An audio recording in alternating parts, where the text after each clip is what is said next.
Media playback is unsupported on your device. Media caption Mr Netanyahu Saeed. Iran was falsely denying that it sent a drone into Israeli territory last week. Israel's prime minister has launched a stinging attack on Iran, telling a security conference in Munich it is the greatest threat to our world. Benjamin Netanyahu said Israel would not allow Iran's regime to put a noose of terror around our neck. In a moment of drama, he brandished what he said was a piece of an Iranian drone shot down in Israeli territory. Iran's foreign minister later dismissed the speech as cartoonish and not worthy of a response. BBC diplomatic correspondent Jonathan Marcus, at the conference, says this theatricality was vintage Benjamin Netanyahu, from a prime minister embattled at home with potential corruption charges looming over his head. The former U.S. Secretary of State John Kerry later insisted that Mr. Netanyahu's assertion that Iran would be on its way to a nuclear bomb within a decade was fundamentally not accurate. Israel shoots down Iranian drone, then attacks Syrian targets. Israel warns Iran after launching major raids in Syria. In his speech, Mr. Netanyahu drew a parallel between the 1938 Munich agreement, seen as a failed attempt to appease Nazi Germany, and the 2015 Iran nuclear deal. He said the deal had only unleashed a dangerous Iranian tiger, against which we will act without hesitation to defend ourselves, holding up the remnant of drone, of which Iran denies ownership. He addressed Mr. Zarif directly. Do you recognize this? You should. It's yours. You can take back a message to the tyrants of Tehran. Do not test Israel's resolve. How did Iran respond?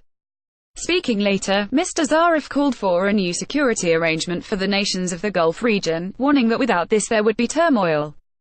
Media playback is unsupported on your device. Media caption Zarif accused Israel of using aggression as a policy. He insisted that Iran was not devouring the entire region. We don't believe that's in our interest or even possible.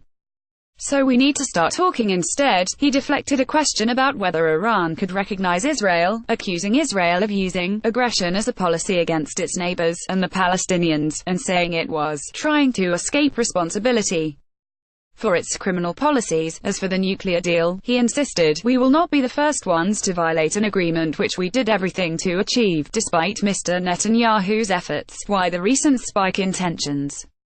The immediate trigger is last week's confrontation, the first known direct engagement between the Israeli and Iranian militaries. Israel launched raids against Iranian targets in Syria after saying it had intercepted an Iranian drone crossing the Syria-Israel border. Image caption Israel lost a fighter jet for the first time in more than a decade during the offensive. An Israeli F-16 fighter jet was shot down by Syrian air defenses, its pilots ejecting in northern Israel. It was believed to be the first time Israel had lost a jet in combat since 2006. What about in the longer term?